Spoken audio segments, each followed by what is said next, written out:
Clear है? ज्योति, हर्ष, फटाफट बोलिए। क्लियर? ओके, नेक्स्ट पे चलते हैं फटाफट। नेक्स्ट जो हम बात करते हैं कुछ क्वेश्चंस हैं जो बहुत इंपॉर्टेंट है। इनमें से एक आध क्वेश्चन आपका जैसा कि नीट में और जेईई में भी आ चुके हैं, ठीक है? तो मैं आपको ऐसा कि एक क्वेश्चन करके बताऊंगा, बाकी दोनों क्वेश्चन आप मुझे बताएंगे, फटाफट आ जाइए। ऑप्शन बताने सिर्फ ध्यान रखना है ना। तो पहला क्वेश्चन क्या है? A compound is formed by elements A and B. एक कंपाउंड जो ए और बी से मिलकर बनता है, ठीक है, और उसके अंदर this crystallises in a cubic structure when atoms A are at the corners. A वाले जो एटम्स है वो कॉर्नर्स पर आ रहे हैं, है ना, क्यूब के कॉर्नर्स पे क्या आ रहे हैं? एटम्स ए आ रहे हैं, एंड एटम्स बी जो है वो कहां पर आ रहे हैं? सेंटर ऑफ द बॉडी पे आ रहा है। बॉडी के कहां पर आ रहा है? सेंटर पे आ रहा है। The simplest formula of the compound is, compound का सिंपलेस्ट फॉर्मूला निकालकर बताइए। तो क्या दे रखा है? अगर मैं क्यूबिक स्ट्रक्चर की अगर बात की जाए थोड़ा ध्यान से, तो हम यहाँ बोलेंगे सर सीधी सी बात ऐसा है, क्या कह रखा है मुझे ये कह रखा है सर ऐसा ए एटम्स जो आ रहे हैं वो आ रहे हैं कॉर्नर्स पे। मैंने कहा ठीक। और मुझे दे रखा है सर ऐसा है कि यहाँ पर बी नाम का दो एटम्स मिलकर बना हुआ है मेरे पास ऐसा मॉलिक्यूल, या जो क्रिस्टल के अंदर दो एटम्स मेरे पास आ रहे हैं ए एंड बी, जिसमें से मेरे पास ऐसा है कि एक पर्टिकुलर मेरे पास जो है वो क्या आ रहा है? ए नाम का जो एटम है वो कॉर्नर्स पे आ रहा है, बी नाम का जो एटम वो बॉडी के सेंटर में आ रहा है। तो मुझे क्या फाइंड करना है? मुझे इसका फॉर्मूला निकालना है कि ऐसा जो क्रिस्टल जो आ रहा होगा, क्रिस्टल का फॉर्मूला क्या होगा? क्रिस्टल का फॉर्मूला क्या होगा वो आपको बताना है। तो मैंने क्या किया, सीधी सी बात ऐसा कि कितने कितने एटम्स आ रहे हैं उसके हिसाब से बात करते हैं। आप कंप्लीटली बात करते हैं तो मैंने कहा सर ऐसा इसके हिसाब से देखा जाए ए और बी के एटम्स के रेशियो की बात कर लेते हैं। कितने एटम्स एक यूनिट सेल में आ रहे हैं, कितने एटम्स ए के और बी के एक यूनिट सेल में आ रहे हैं, उसके बारे में बात करेंगे। तो मैंने कहा सीधी सी बात ऐसा है कि यहाँ पर जो एटम ए जो है वो कॉर्नर्स पर है, 8 कॉर्नर्स की बात कर रखी है, तो मेरे पास हो जाएगा सर ऐसा है 8 कॉर्नर्स आ रहे हैं। एक कॉर्नर से कंट्रीब्यूशन कितना होता है? मैंने कहा 1/8। और कहीं से कुछ आ रहा है? मैंने कहा नहीं, ये ए का इतना ही। मैंने कहा बिल्कुल सही है। बी के बारे में बात की जाए, बी कहां पर आ रहा है? मैंने कहा B at the centre of the body, body के सेंटर में बी पूरा का पूरा आ रहा है। तो मैंने कहा सर ऐसा बॉडी के सेंटर में कंप्लीट एटम काउंट होगा कितना? मैंने कहा 1, ये कंप्लीट है। अच्छा, और कुछ आपके पास केस दे रखा? मैंने कहा नहीं। क्या हम इनको सॉल्व कर लें? बिल्कुल सॉल्व करेंगे। किस तरह से करेंगे?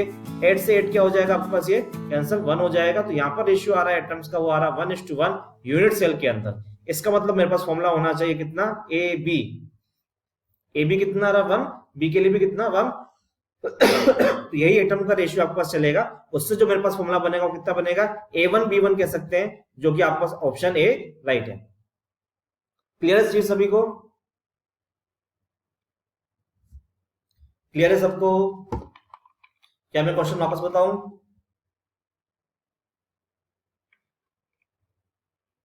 क्लियर है?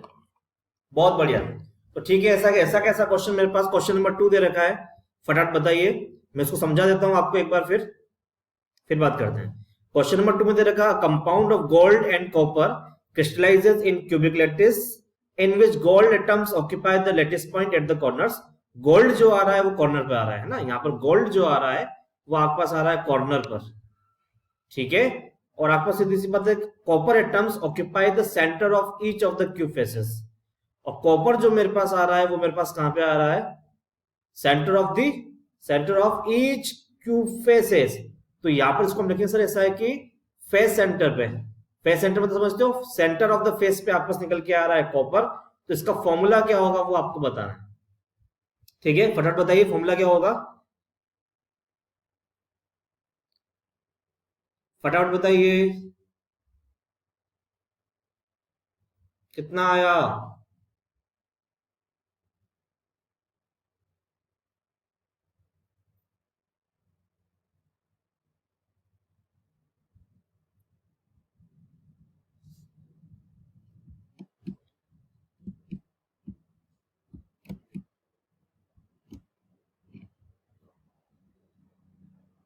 बी आ रहा है हर्ष का, और किसी का कुछ आ रहा है? हर्ष का आ रहा है बी, कृति का सी। चेक कर लो भाई, चेक कर लीजिए एक बार। चलो मैं करता हूं, देखो ऐसा। तो मैंने कहा सर ऐसा है कि ये हो गया मेरे पास गोल्ड, और यहां मैंने लिख दिया कॉपर। मैंने कहा बढ़िया। गोल्ड के बारे में बात करते हैं, आ रहा है कॉर्नर्स पे। मेरे पास 8 कॉर्नर्स होते हैं, एक कॉर्नर से कंट्रीब्यूशन 1/8 का, बस, और कुछ दे नहीं रखा है। कॉपर के बारे में बात की जाए, मुझे कहा गया सर ऐसा फेस के सेंटर पे आ रहा है, तो फेस मेरे पास होते हैं 6, है ना, और एक फेस से कंट्रीब्यूशन आता है हाफ। इस हिसाब से देखा जाए ये हो जाएगा 2 3 6, 8 1 8। रेशियो जो आ रहा है वो आ रहा है 1:2, है ना, 1:3, 1:3 का रेशियो मेरे पास।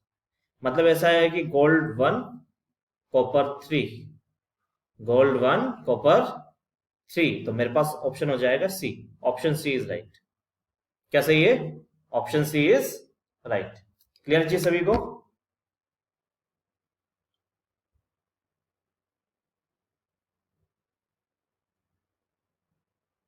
क्लियर है सभी को?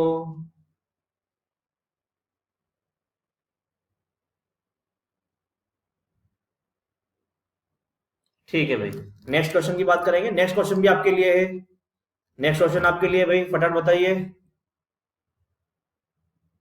A solid has a structure in which W atoms are located at the corners of cubic lattice.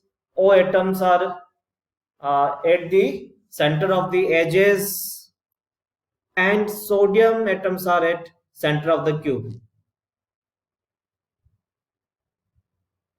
Formula for the compound.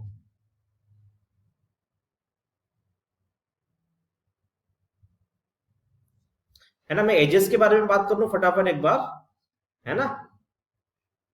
तो एजेस के बारे में बात की जाए तो मेरे पास ऐसा कितनी एजेस होती है बताओ फटाफट। तो एजेस के बारे में बात की जाती है 4, आपके पास 4 जो होती है नीचे की तरफ, 4 ऊपर की तरफ, और मेरे पास सीधी सी बात 4 ये वर्टिकल, तो मेरे पास 12 एजेस होती हैं। समझ में आ रही बात? और ये ध्यान रखना, अगर यहाँ पे अगर कंट्रीब्यूशन की बात की जाए एजेस से, तो याद रखना आपके पास टोटल 12 एजेस, एक से कंट्रीब्यूशन जो मिलता है वो मिलता है कितना, 1/4 का। समझ में आ रही बात?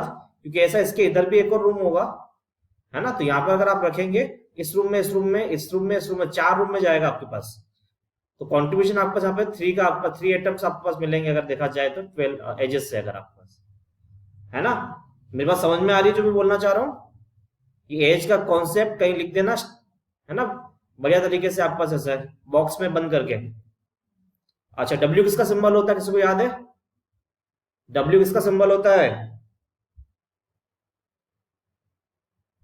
टंगस्टन का। बढ़िया। डब्ल्यू किसका सिंबल होता है? टंगस्टन। याद रखना, जो फिलामेंट यूज किया था अल्फा एडिसन, है ना, एडिसन साहब ने बल्ब के लिए, वो टंगस्टन फिलामेंट था। किसी का आंसर आया हो तो बताओ फटाफट। अब किसी का आंसर आया हो तो बताओ फटाफट, है ना, घबराने का नहीं, सीधा आराम से लिखने का। Sodium ratio W ratio oxygen. Sodium मेरा कहाँ आ रहा है? Eight the centre of the cube, ये 1 हो गया। रेशियो, ये मेरे पास डब्ल्यू की बात करेंगे, डब्ल्यू कहाँ पे आ रहा है? कॉर्नर्स ऑफ द क्यूब, तो मैंने कहा सर ऐसा है कि 8 इंटू 1/8 हो गया इसके लिए। ऑक्सीजन के लिए बात की जाए, centre of the edges, centre of edges मतलब सीधी सी बात है 12 एजेस होती हैं, उनके सेंटर पे आ रहा है, तो 12 इंटू 1/4। सोल्व करो फटाफट, ये 8 से 8 गया, यहाँ 4 3 जा, तो यहाँ पे हो जाएगा 1:3। ये तो सस्ता था। क्या बचेगा मेरे पास? NaW1O3, NaWO3, option B is right, NaWO3। बिल्कुल हर्ष, बहुत बढ़िया, शाबाश, बहुत बढ़िया।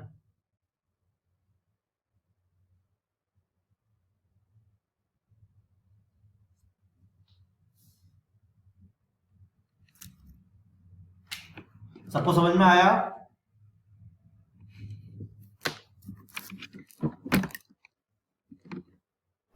कॉन्सेप्ट क्लियर है? लिख लिया? क्या आगे चल सकते हैं?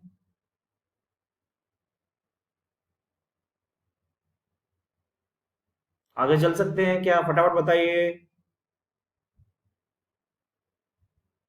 चलो, बहुत बढ़िया, है ना। तो अब हम बात करेंगे पैकिंग इन सॉलिड्स, है ना।